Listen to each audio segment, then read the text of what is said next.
මේ වීඩියෝ එකේදී අපි කතා කරන්න බලාපොරොත්තු වෙන පාඩම වෙන්නේ regular and summary procedure and course of action. Civil procedure වන්නවලට අවශ්‍ය කරන ප්‍රධාන පාඩම් ටික කතා කරන්න කලින් මූලිකවම IT එකක් ගන්න ඕන කරන concept එක වෙන regular procedure එකක් කියන්නේ මොකද්ද? summary procedure එකක් කියන්නේ මොනවද? course of action එකක් කියන්නේ මොකද්ද? prescription මේ ආදී මූලික කරුණු ටික මූලික concept ටික ගැන IT එකක් ගන්නයි මේ පාඩමේදී අපි උත්සාහ කරන්නේ. සිවිල් ප්‍රොසීඩියර් ගත්තම පරණ පාස් පේපර්ස් ඇනලයිස් කරලා ගත්තම අපිට දකින්න හම්බෙන ප්‍රධානම කාරණාව තමයි තියරිටිකල් දැනුමක් තිබුණයි කියලා ඔයාලට හොඳ ලකුණක් ලබා ගන්නට බෑ ප්‍රොපර් ආන්සර් එකක් ලියන්න නම් මේ තියරි එක ලොජිකලි හිතලා ප්‍රැක්ටිකල් අප්‍රෝච් එකකට ගන්න පුළුවන් හැකියාවක් ඔයාලට තියෙන්න ඕනේ. නිකම්ම තියරි එක කටපාඩම් කරා කියලා රෙගියුලේෂන් එකක් කටපාඩම් කරා කියලා වැඩි ලකුණක් ගැනීමේ හැකියාවක් නැහැ කමර්ෂල් ලෝ වලට. ඔයාලට පුළුවන්කමක් තියෙන්න ඕනේ ඒක සිටුේෂන් එකට ඇප්ලයි කරලා රෙගියුලර් ප්‍රොසීඩියර් එකකින් ඇක්ෂන් එකක් ගන්නෙ කොහොමද? සමරි ප්‍රොසීඩියර් එකකින් ඇක්ෂන් එකක් ගන්නෙ කොහොමද කියන ඔය තියරි එක ලොජිකලි හිතලා මෙතනට ඇප්ලයි කරන්න ඕනේ මොකක්ද කියලා හිතලා ඇප්ලයි කරගැනීමේ හැකියාවක් තියෙන්න ඕනේ. ඒ නිසා අපි තියරි එක ඉගෙන ගනිද්දී හැමතිස්සම ප්‍රැක්ටිකල් අප්‍රෝච් එකක් එක්ක මේ වීඩියෝ එකේදී ඉගෙන ගන්න බලාපොරොත්තු වෙනවා. අප්‍රෙන්ටිස් ඉන්න කාලෙදී හරි ලෝයර් කෙනෙක් හරි ඉන්න වෙලාව කාලෙදී ඔයාලා ළඟට ක්ලයන්ට් කෙනෙක් ඇවිල්ලා යම්කිසි නඩු කටයුත්තක් සම්බන්ධයෙන් ඔබගෙන් ඇඩ්වයිස් ගන්නවා. Now for an example, Sayuri came to see a lawyer and she has met with an accident in 2017. Right? Now she wants to file an action with regarding to that accident to claim damages. Now she is asking your advice to institute an action against the accident for a claim damages. Now the first thing you have to decide is whether to file this in a civil court or criminal court. Now make a punishment tax සම්බන්ධයෙන් fine tax සම්බන්ධයෙන් offense එකක් පැත්තට යනවා නම් මේක criminal action එකක් විතර යනවා. නමුත් damages claim කරන නිසා මේක යන්න ඕනේ civil action එකක් විදිහට. ඊළඟට දැන් ඔයා කල්පනා කරන්න ඕන දේ තමයි දැන් civil action එකක් කියලා ඔයා decide කරගෙන ඉවරයි.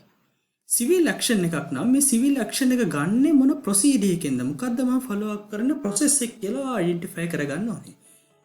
ලංකාවේ ලෝ එක ගත්තන් පස්සේ සෙක්ෂන් 7 කියනවා a civil procedure of an action either be regular or summary. එතකොට සිවිල් ඇක්ෂන් එකක් එක් රෙගියුලර් වෙනවා එහෙමත් නැත්නම් සමරි වෙනවා. දැන් ඔය හඳුනා ගන්න ඕනේ damages claim කරනකොට මෙතනට ඇප්ලයි වෙන්නේ රෙගියුලර් ඇක්ෂන් එකක්ද මෙතනට යන්න ඕනේ සමරි ඇක්ෂන් එකක්ද කියලා. මොකද මේක අඳුනා ගැනීම වැදගත්. දැන් ප්ලේන්ට් එකක් තියෙන රෙගියුලර් ඇක්ෂන් එකකදී සමරි එකක තියෙන පෙටිෂන් එකක්. එතකොට හරි ප්‍රොසෙස් එක අනුගමනය කරේ නැත්නම් ඔයාට නඩු කටයුත්තේ එතනින් එහාට ඉදිරියට යන්න හම්බෙන්නේ නැහැ. ඒ නිසා මුලින්ම හඳුනා ගන්න ඕනේ මේකට යන්න ඕනේ රෙගියුලර් ප්‍රොසෙස් එකක්ද රෙගියුලර් ප්‍රොසීඩියර් එකද එහෙමත් නැත්නම් සමරි ප්‍රොසීඩියර් එකද කියලා. General rule regarding this is section 8 says every action shall commence and proceed by regular procedure. එතකොට general rule එක තමයි සාමාන්‍යයෙන් ඕනම action එකක් regular procedure එක තමයි follow up කරන්නේ. Unless exception එකක් දීලා තිනවා by this ordinance or any other law specifically provided for summary procedure. හැබැයි මේ ordinance එක තුලදී හරි එහෙමත් නැත්නම් වෙනත් නීතියකින් හරි කියනවා නම් මෙන්න මේ කාරණාවක් සම්බන්ධයෙන් summary procedure එකක් එහෙමත් නැත්නම් petition එකක් දාන්න ඕනේ කියලා අන්න එහෙම කිව්වොත් එතනදී apply වෙන්නේ summary procedure. ඒ විදිහට කොහිම අවස්ථාවකවත් සඳහන් කළා නැත්නම් general rule එක apply වෙන්නේ එතනදී regular procedure එකයි apply වෙන්නේ. දැන් උදාහරණයක් විදිහට මේ ordinance එකේ අපි ඉදිරියේදී කතා කරන civil procedure 2 වලට liquid claims ගත්තොත් එහෙම liquid claims වලදී එතනදී කියනවා liquid claim එකකදී action එක ගන්න ඕනේ summary procedure එකකින් කියලා. එතකොට law එකකින් specifically provide කරලා තියෙනවා summary procedure එකට එවැනි procedure එකක් එහෙනම් summary procedure එක යන්න ඕනේ. නමුත් damages ගත්තම damages වලට එහෙම procedure එකක් දීලා නැහැ. ඒ නිසා අපි follow up කරන්නේ regular procedure එක. right? ඕක තමයි regular procedure එකයි summary procedure එකයි ගැන basic idea එක.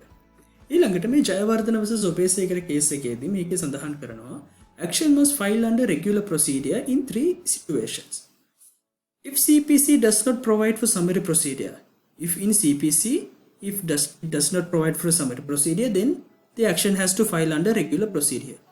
If any other law does not provide for summary procedure, වෙනත් නීතියකින් මේක follow up කරන්න ඕනේ summary procedure එකයි කියලා දක්වලා නැත්නම් එතනදිත් follow කරන්න ඕනේ regular procedure එක.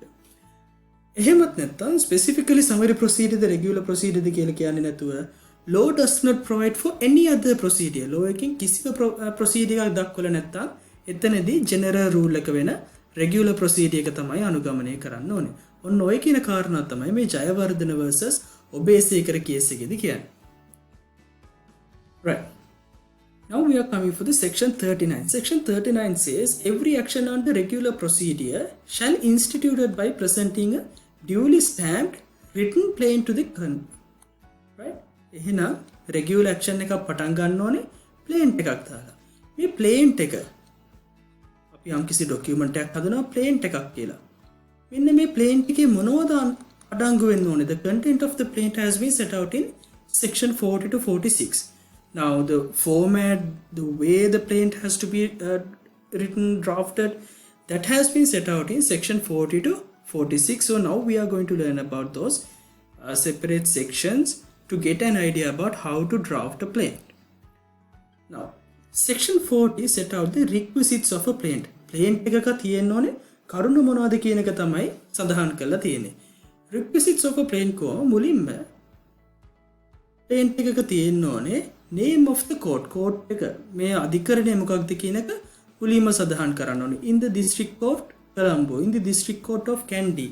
මේ ආදී විදිහට නඩුව අහන්න මේ නඩුව අහන්න බලාපොරොත්තු වෙන අධිකරණයේ නම උඩින්ම සඳහන් කරන්න ඕනේ. ඒක අනිවාර්යයෙන්ම plaint එකේ තියෙන්න ඕනේ. දෙවෙනි කාරණාව date of filing. මේ නඩුව විභාගයට සඳහා එහෙමත් නැත්නම් මේ plaint එක ඉදිරිපත් කරන දිනය. මේ දිනේ ඉතාමත් වැදගත් prescription එක decide කරන්න. දැන් මෙතනදී දිනය වෙන්නේ 2020. ඇක්සිඩන්ට් එක වෙලා තියෙන්නේ 2017. එතකොට මේ 2017 ඉඳන් 2020 දක්වා මේ තියෙන අවුරුදු 3ක කාලයේදී මේ ඇක්ෂන් එක ඉන්ස්ටිටියුට් කරන්න කොයි කාලයක්ද තියෙන්නේ කියන ඇක්ෂන් එක ඉන්ස්ටිටියුට් කරන්න කොච්චර කාලයක්ද කියලා අපි බලන්න ඕන. අපි ඉස්සරහට prescription කතා කරනවා. එතකොට අර මේක prescribe වෙලාද නැද්ද කියන එක decide කරගන්නේ මේ ඇක්ෂන් එක ඉන්ස්ටිටියුට් කරන දිනෙන්. ඒ නිසා මේ දිනේ ඉතාමත් වැදගත්. ඒ කාරණා නිසා plaint එකක අනිවාර්යයෙන්ම date of filing file කරන date එක සඳහන් කරන්න ඕනේ. ඒ වගේම තමයි අපි ගත්තොත් එහෙම date of filing එකට අමතරව name, description and resident of the defendant. මේ action එක දාන defendant ගේ resident එක ඒ වගේම name, description and resident of the plaintiff. එතකොට caption එකේ අපි සඳහන් කරන්න ඕනේ plaintiff ගේ නම සහ plaintiff ගේ address එක. මෙතනදී අපි තමත් වැදගත් plaintiff ගේ නම සඳහන් කරනකොට ඔවුන්ගේ සම්පූර්ණ නම full name එක ලියන්න ඕනේ. ඒ වගේම defendant ගේ තේ විදිහමයි full name එක සහ ඔහුගේ දන්න තරමින් as far as ascertain හඳුනා ගන්න පුළුවන් මට්ටමින් එයා ඉන්නේ මේ address එකේ කියලා විශ්වාස කරනවා නම් ඒ address එක සටහන් කරන්න ඕනේ. ඒ වගේම තමයි මේ පාර්ශවයන්ගේ description එකක් දෙන්න ඕනේ. මේ description එක අපි පළවෙනි සහ දෙවෙනි ඡේද වලින් description of plaintiff, description of defendant වෙනවා.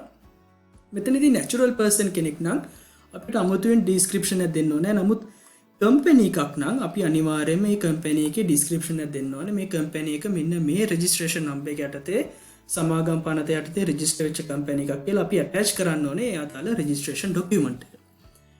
ඊළඟට plain and concise statement of circumstances of constituting cause of action. දැන් නඩුවක් අහන්න නම් අපි ඉස්සරහට කතා කරන cause of action එක කියන්නේ මොකක්ද කියලා.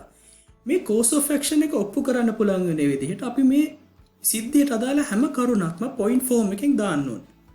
paragraph විදිහට numbered කරලා දාන්න ඕනේ. දැන් මෙන්න මෙහෙම සිද්ධියක් වුණා. මෙන්න මේ දවසේදී මෙන්න මෙහෙම අනතුරට ලක් වුණා. මේ අනතුරට ලක් වුණාම ඔහු B මත රියපදුව ඔය ආදී කාරණා විදිහට cause of action එක කරයිස් වෙන විදිහට cause of action එක පෙන්නුම් කරන විදිහට plain and concise statement පැහැදිලි සහ සරල විදිහට මේක plaint එකේ සඳහන් කිරීමක් කරන්න ඕනේ. එතකොට ඒකත් අනිවාර්යයෙන්ම plaint එකේ තියෙන requisites එක. ඒ වගේම තමයි මේ plaint එකට පේනවා ඇති අංක කරලා තියෙනවා. මෙන්න මේ විදිහට duly numbered paragraph වෙන්න ඕනේ. මේ හැම paragraph එකක්ම හරියට number කරලා තියෙන්න ඕනේ. අවසාන වශයෙන් අපි reliefs claim කරන්න ඕනේ. Wherefore plaintiff prays your honours court to please to grant an order මෙන්න මෙහෙම දෙයක්. To grant compensation for the damages. To grant මෙහෙම ඔය ආදී විදිහට ඔයා ඉල්ලන reliefs මොනවද කියලා සඳහන් කරන්න ඕනේ. සහ අවසානයේ අන්තිමටම අපි හැම action එකකදීම relief විදිහට grant කරනවා cost එකයි. Such further and other reliefs court shall seem meet. Right? court එකට හැඟෙන වෙනත් වැඩිමනක් සහනයකුත් දෙන්නට ඕනේ නඩු ගාස්තු වලට අමතරව. right මේ දේවල් තමයි අපි reliefs විදිහට claim කරන්නේ මේ හැම කාරණාවක්ම section 48 තේදී plaint එකක සඳහන් කරන්න ඕනේ කියලා කියනවා. මෙතනදී වැදගත් case එකක් කියනවා Sirinivasa තෙරෝ vs Saddhatissa තෙරෝ. This case is related to the reliefs. It says relief must be precise and court has no power to grant relief excess of what paid in the plaint. Now for an example, they have claimed damages for 100,000, right? Now after the hearing of the case, after considering all the facts, after considering all the evidence given by the parties, මේකේ ලක්ෂයක් නෙමෙයි coat එකට හිතන ලක්ෂ 3ක් විතර මේකට damages දෙන්න පුළුවන් කියලා. But if they have claimed for 100,000, court cannot grant in excess of what paid in the plaint. So if they have claimed for 100,000, they cannot be granted for something more than what they prayed under the reliefs, under the prayer. So therefore you have to be mindful when you are making the prayer to set the standard in a higher amount.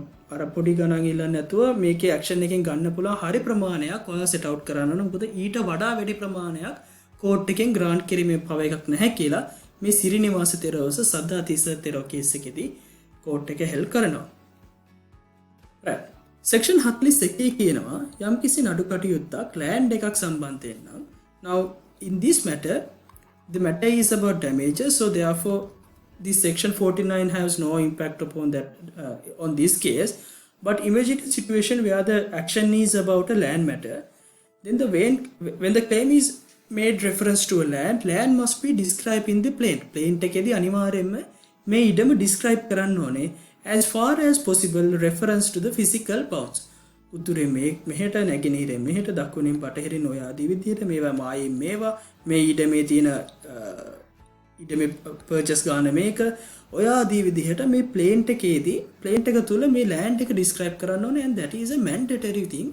In Gunasekara vs Punchimanike, it was held that failure to describe the land is a fatal issue, and therefore that even sometimes the case can be dismissed on that ground, right? So that is what set out in section 41.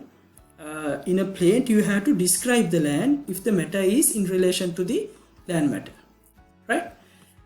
Okay, now section 42 is says plaintiff sues in representative character. දැන් මේ example එකේ විදිහට damages claim කරන්නේ accident එකට පත් වෙච්ච පුද්ගලයා නෙමෙයි, accident එකට පත් වෙලා උනේ යාගේ දරුවා. දැන් අම්මා තමයි මේ claim එක ඉදිරිපත් කරන්නේ. එහෙනම් මේ representative character එකකින් ඉදිරිපත් කරනවා නම් plaint එකේ සඳහන් කරන්න ඕනේ he or she has actual existing interest to the subject matter. He has taken step necessary to enable him to institute an action. දැන් මුලින්ම ඔප්පු කරන්න ඕනේ මේ ඇක්සිඩන්ට් එක වෙච්ච කෙනයි දැන් මේ ඇක්ෂන් එක ගේන එක හදන කෙනයි අතර රිලේෂන්ෂිප් එකක්. ඒ කියන්නේ දැන් ඇක්ෂන් එක ගේන කෙනාට මේ ඩැමේජ් එක වෙච්ච කෙනා අතර ඉන්ට්‍රස්ට් එකක් තියෙනවා කියලා. ඒ රිලේෂන්ෂිප් එක පෙන්වනවා. දෙවෙනියට මෙයාට ඇක්ෂන් එක ගේන්න අවශ්‍ය කරන ස්ටෙප්ස් අරගන්න ඕනේ. ඒ කියන්නේ අපි කතා කරනවා මයිනර් කෙනෙක්ට කොහොමද ඇක්ෂන් එක ගන්න කියලා, කොහොමද එතකොට ඇප්ලිකේෂන් එක දාන්නේ මයිනර් කෙනෙක් වෙනුවෙන්, නෙක්ස්ට් ඔෆ් ෆ්‍රෙන්ඩ් කෙනෙක් අපොයින්ට් කරන්නේ කොහොමද, ඔන්න ඔය කියන කාරණාව සැටිස්ෆයි කරන්න ඕනේ. අන්න ඒව සැටිස්ෆයි කරා කියන එක ඔප්පු කරන්න ඕනේ ප්ලේන්ට් එකේ වෙනම පැරග්‍රාෆ් එකක නම්බර් කරලා මෙන්න මෙයාට රිප්‍රසෙන්ටේටිව් කැරක්ටර් එකකින් තමයි ඇක්ෂන් එක ගන්නෙ. මේ ඇක්ෂන් එක ගන්නකොට ඒ රිප්‍රසෙන්ටේටිව් කැරක්ටර් එකට අවශ්‍ය කරන මේ එලිමන්ට්ස් දෙක සැටිස්ෆයි කරලා තියෙනවායි කියලා. අපි උදාහරණයක් විදිහට ගමු. Gagana sues as a Sayuri's executor. Now Sayuri has been dead. Now Gagana is the executor appointed by the last will. Now he sues for the testamentary action as the executor. So therefore the first thing he has to prove is he has to prove that actual existing interest in the subject matter. He has to prove that in the last will Gagana has been appointed as the executor. That is the first thing. Secondly, Gagana must state in the plaint that Sayuri's will has been proved. Then, in order to bring an action as the executor, first he has to prove the last will is being correct, and last will has to be proved in the court. Then only he can make an application as the executor, right? So that is what set out in section 42. If you are making an action, instituting action as the representative character, you have to prove it and you have to state in the plaint, right? And now we are coming for a very important area, prescription. Section 44 says, if the action is prescribed, plaintiff must show ground for exception from the prescription. Then prescription යටතේ අපි මේක prescription ගැන කතා කරමු. prescription වලදී divorce සම්බන්ධයෙන් prescription time limit එකක් නැහැ. custody සම්බන්ධයෙන් නැහැ. state එක සම්බන්ධයෙන් කරන action එකකදී නැහැ. accident එකක් සම්බන්ධයෙන් අවුරුදු 2යි. defamation එකක් සම්බන්ධයෙන් අවුරුදු 2යි. damages සම්බන්ධයෙන් අවුරුදු 2යි. oral agreement එකක් සම්බන්ධයෙන් අවුරුදු 3යි. written agreement or any other cases not mentioned here. එතකොට 6ක් සහ 3ක් ආදී විතර මෙතන prescription time period එකක් තියෙනවා.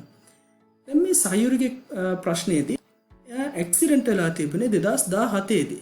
එහෙනම් අවුරුදු 2ක් ඇතුළතදී මේ නඩුව පවරන්න ඕනේ. prescribe වෙන අවුරුදු 2කට පස්සේ. එහෙනම් මේ action එක 2019ට කලින් institute කරන්න ඕනේ. නමුත් මේ action එක institute කරන්නේ 2020 අවුරුදු 3කට පස්සේ. ඒ කියන්නේ මේ action එක prescribe වෙලා අවුරුදු 2කට වඩා ගිහිලා නිසා. එහෙනම් එවැනි අවස්ථාවකදී මේ prescription එක යටතේදී if the action is prescribed, that particular person has lost the right to sue with regard into that matter. A matter එක සම්බන්ධයෙන් ඔහුට හෝ ඇයට action එකක් ගැනීමේ හැකියාවක් නැහැ. නමුත් මේ section 44 කියනවා යම්කිසි අවස්ථාවකදී action එක prescribe වෙලා නම් මේ prescribe වෙලා තියෙන අවස්ථාවකදී ඔය action එකක් දානවා නම් මේ action එක දාන්න ඇයි ඔයාට grant කරන්න ඕනේ? ඔයා දැන් prescribe වෙලා නිසා general rule එකේ action එකක් දාන්න බෑ. නමුත් ඔයාට allow කරන්න පුළුවන් ඔය valuable reason එකක්. එහෙමත් නැත්නම් ඔයා considerable reasonable reason එකක් දුන්නොත් එහෙම ඔයාට පුළුවන් action එකක් දාන්න even if the case has been prescribed. Now in this scenario also the case has been prescribed. Now he has to state in a separate paragraph why the court should allow to bring the or to institute action in this court even it has been prescribed under the law, right? Now the ground should be different from the case to case. Now for an example, if that particular person Sayuri has been hospitalized for more than 2 years or some long time, and in such instances she was unable to bring the action within the time stipulated under the law. So therefore if it is so, you have to state that that particular person or the plaintiff has been hospitalized for a long time and therefore she was unable to institute the action within this prescribed time period. Likewise, you have to set out the reason for allowing this or to grant an exception from the prescription, and that has to be mentioned under the plaint. Okay, so you have to advise the client with regard to that. And when you are drafting the plaint, you have to mention, you have to be carefully remember all these things, otherwise your case will be dismissed, right? Now in Soisa versus Soisa case says, plaintiff alleging cause of action is not prescribed, reasons such as minority, absence beyond cease, he has to specifically plead it, right? If you have a reason for the reason for not instituting action within that time period, if the action has been prescribed, you have to show the reason, and you have to specifically plead it under the plaint, right? So that is what you have to remember under the prescription, and that is prescription, and with regard into the procedure where the case has been prescribed, what is the way you can get an exception from the prescription, right? Now section 45 is very important section. It set out the jurisdiction. We have a separate video tutorial for the jurisdiction as well. Now in your plaint, it is very mandatory, it is important, either if you describe the defendant, that has to be set out in first paragraph and second paragraph, and if you do not need to it is not necessary to describe the parties, then the first paragraph should be the jurisdiction, right? So it is very important, in clear terms you have to set out the jurisdiction. Plaint shall contain a statement of facts setting out the jurisdiction of the court to try and determine that action. So at the end of the paragraph you have to set out, in that reason this court has the power to hear and determine this matter. This court has the jurisdiction to hear and determine this matter. So unless if the court has no jurisdiction over the matter, the case will be dismissed. So we are going to learn under the what are the grounds when you are selecting the jurisdiction. Upon those there are 4 grounds. One is the cause of action arises, the other one is the land situation, when the other thing is contractor centered and defendant resides. So we are going to learn about these facts in the next video tutorial, but just to get an idea, when you are in the plaint, it is mandatory to have a jurisdiction clause. You have to set out the reason how this court has the jurisdiction, how you have selected this particular court to file this action. මේ අධිකරණය නඩුව පවරන්න හේතු වුණේ ඇයි? මේ අධිකරණය නඩුව පවරන්න හේතු වෙච්ච jurisdiction එක ලැබිච්ච grounds මේවා කියලා සඳහන් කරලා අනිවාර්යයෙන්ම paragraph එකක් plaint එකේ පටන් ගන්නකොටම සඳහන් කරන්න ඕනේ, සඳහන් කළ කියන්න ඕනේ මේ අධිකරණයේදී මේ නඩුව අහන්න, ඒ නිසා මේ නඩුව අසන්න මේ ගරු අධිකරණයට බලය තියෙනවා කියන කාරණාව සඳහන් කරන්නට ඕනේ.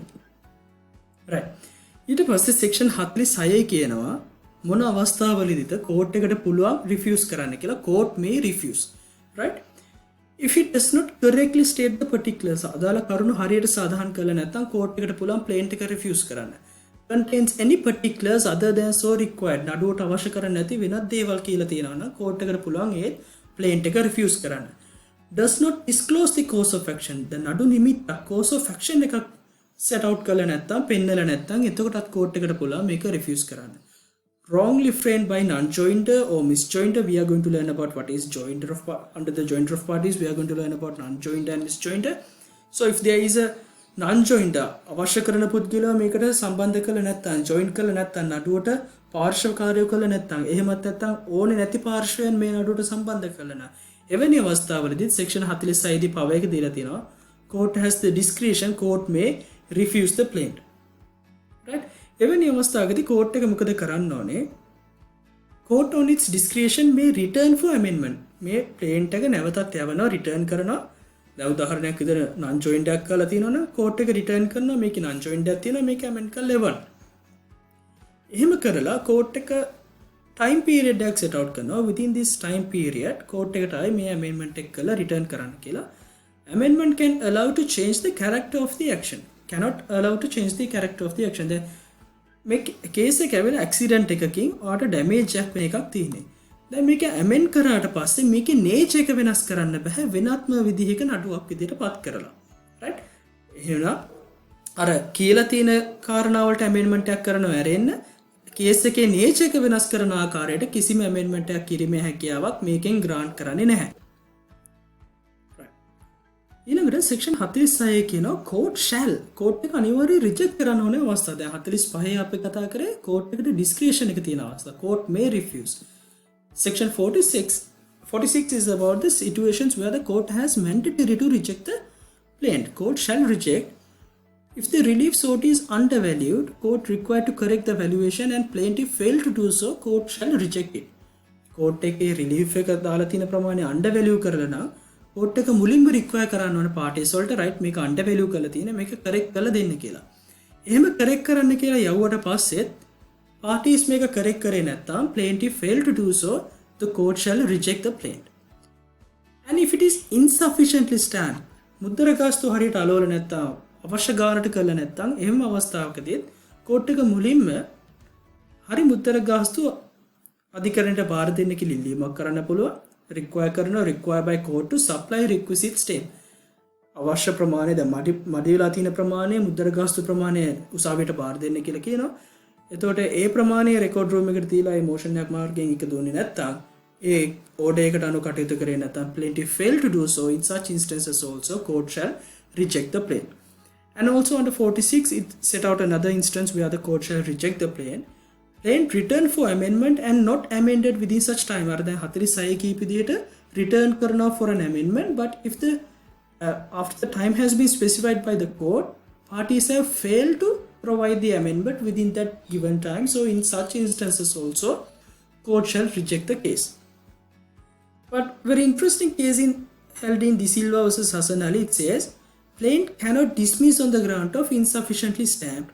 Court can't reject the plaint, must necessarily call for a deficit in stamps. දැන් මෙතන කියනවා insufficiently stamp කරලා තියනවා reject කරන්න පුළුවන් කියලා. හැබැයි reject කරන්න කලින් court එක අවස්ථාවක් දෙන්න ඕනේ requisite stamps court එකට ගෙනල්ලා දෙන්න. එහෙම ගේන්න කියලා order කරාට පස්සෙත් plaintiff fail කරොත් තමයි court එකට පුළුවන් මේ action එක dismiss කරන්න. එහෙමත් නැත්නම් reject කරන්න. එහෙම නැතුව court එකට discretion එකක් නැහැ. insufficiently stamp කියන ground එක මත reject කරන්න මුලින් opportunity එකක් allow කරන්න ඕනේ. ඒ වෙච්ච issue එක defect එක remedy කරගන්න. right දැන් මම කිව්වා හැම ඇක්ෂන් එකකටම cause of action එකක් තියෙනවනේ කියලා නඩු නිමිත්තක් නඩුවක් දාන්න නම් ඒකට හේතුවක් තියෙනවා අපි ඒකට කියනවා cause of action කියලා Jackson versus Spittle case එකේදී කියනවා every action is based on a cause of action හැම ඇක්ෂන් එකකටම හැම නඩුවකටම නඩු නිමිත්තක් හේතුවක් නඩුව දාන්න කාරණාවක් තියෙනවනේ section 5 කියනවා cause of action includes denial of right එක්ක කෙනෙක්ගේ right එකක් deny කිරීම අන්න එවැනි අවස්ථාවකදී cause of action එකක් arise වෙන්න පුළුවන්. refusal to fulfill an obligation. කවුරු හරි කෙනෙක්ට තියෙන obligation එකක් එයා fulfill කළා නැත්නම් එවැනි අවස්ථාවකදී cause of action එකක් arise වෙනවා. එවැනි අවස්ථාවකදී නඩුවක් දාන්න පුළුවන්. උදාහරණයක් විදිහට යම්කිසි ආයතනයක පුද්ගලයෙක් කළ යුතුව තිබූ කාරණාවක් ඔහු කරන්නේ නැහැ. ඒ හේතුව නිසා ආයතනයේ වැඩ කරන සේවකයෙක්ට ඒකෙන් බලපෑමක් වෙනවා. එහෙමත් නැත්නම් damage එකක් වෙනවා. ඒ damage එකට එතකොට cause of action එක වෙන්නේ refusal to fulfill an obligation. ඒ කියාව කරපු නැති නිසා.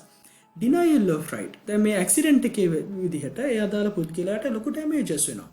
ඔහුගේ right ආරක්ෂා වෙන්නේ නැහැ. ඔහුගේ rights වලට ලොකු බලපෑමක් වෙනවා. අන්න එවැනි අවස්ථාවකදීත් cause of action එකක් කරස් වෙනවා. තවත් අවස්ථාවක් තමයි neglect to perform a duty. Infliction of affirmative injury. Now when it comes to an accident claim it is on the affirmative injury ඔහුට වෙලා තියෙන injury එකක් සම්බන්ධයෙන් injury එකක් වෙලා තියෙනවා නම් එවැනි අවස්ථාවකදී cause of action එකක් කරයිස් වෙනවා කියලා section 5 කියනවා. එතකොට section 5 අවස්ථා හතරක් දක්වලා තියෙනවා cause of action එකක් කරයිස් වෙන්න පුළුවන් denial of right, refusal to fulfill an obligation, neglect to perform a duty and infliction of affirmative injury. So you have to remember these 4 types because if you given a scenario and ask about whether the particular person has a cause of action or whether the person can file an action. Now in this scenario when Sayuri came and told you that she has been met with an accident, I want to file an action. The first thing you have to say told to her is whether she can file an action, whether there is a cause of action to file an action, right? So that has to be determined under the section 5, right? So those are the things that you need to remember for the first video lesson. So if you have any questions which arise from this area in this video tutorial, you can send a message to a WhatsApp or Viber on these following numbers. So with that you can clear out your doubts and our tutorial panel will provide the 24/7 student care service. So they will keep in touch with you and solve your questions in a comprehensive way.